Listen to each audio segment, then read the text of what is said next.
Yesterday, we looked at a couple verses in which Paul is talking to a group of people at a place called Mars Hill. He has been telling them and teaching them about this inscription that he had saw on a temple that said to an unknown God.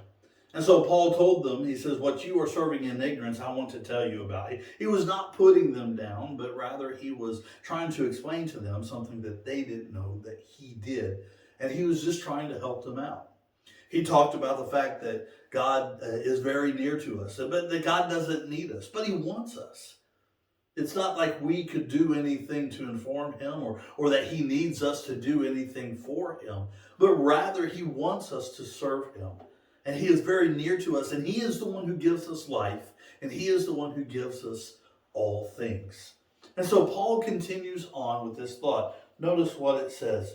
And he said, he made from one man every nation of mankind to live on the face of the earth. And he's talking about Adam there. He's taking them once again. Yesterday we talked about creation. He's taking them all the way back to the very first man. And he said, it is amazing what God has done. That he took this one man, and from this one man, all the nations were born. All the nations were born. He did that through one person. And they live all on the face of the earth, and having determined their appointed times and boundaries of their habitation. In Genesis, it's interesting. And one of the questions that I had this last time as I was reading through the first several chapters of Genesis was that God had put boundaries in before there was people. He had named places. He named a place called Eden. And in part of this region that he called Eden, there was a garden. There's another place that he describes later on. It is a different place. And he had already set a boundary there, and he had already named that region. And so God has put boundaries in place, and he had already set those things in motion. And he had already had names of places when he created this world. It wasn't just earth. It just wasn't this big ball that he had created, but rather it had names and had territories and habitats and different topographies, and it was just an amazing place. And so God had each one of these things named for those. And he says the reason he did it so that we would seek God. Stephanie and I have been privileged, blessed to see most of the United States and a little bit of the world. One of the things that we love to do is go explore new places, go see new states and new different ways of living and different landscapes, different flowers, different animals. We've been to 43, 44 of the states in the United States and several foreign countries, and it's so fascinating to me how different each one is. And you can almost tell as soon as you have left one state and have entered another state just by the look of the scenery and the landscape that you're in. Even going from New Mexico to Arizona, it looks different. And for me, when I'm traveling and I see those places, I can't help but think about how amazing and how creative and how artistic God is. How he painted upon this earth and sculpted and fashioned, and he did this over here and he did that over there. And to imagine God doing all of those things,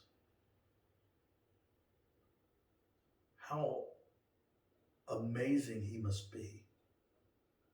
How immense he must be. How far beyond us he must be. And it fills my heart to know that it's the same God who knows me and loves me. He says that they would seek God, yet perhaps they might feel around for him and find him. We know that nobody accidentally finds God. It just doesn't happen. And we know that people just don't accidentally find God, because God is always searching for us. I mean, and He's always coming for us. And so, what may seem like an accident for us was a divine plan for Him. But what Paul is telling them is, it may seem like even though you're blind and even though you have an unknown God that you're worshiping, that perhaps you're not very far from him, because he's not very far from you. And in your blindness and in your darkness, you may be fumbling around, and who knows? Maybe through his divine plan that he directs you and he positions himself into a place to where you accidentally find him. I love the fact that there are sometimes God seems playful. I love the fact that there are some times that we really see God taking pleasure in things, and enjoying himself in things. And we don't think about God that way very often. We don't think about the humor of God and the fact that God laughs and God has a sense of humor. This makes me laugh a little bit, that he would make some people think, oh, I accidentally found God. And in their blindness, they stumbled onto him, even though he was already there. He finishes this out, for in him we live and we move and we exist. It is in him we do all these things, because without him, we're not able to do any of it. Isn't it amazing to think that even as we are seeking him, God is positioning himself to be found? We just need to continue to seek. We just continue to need to be looking to try to find.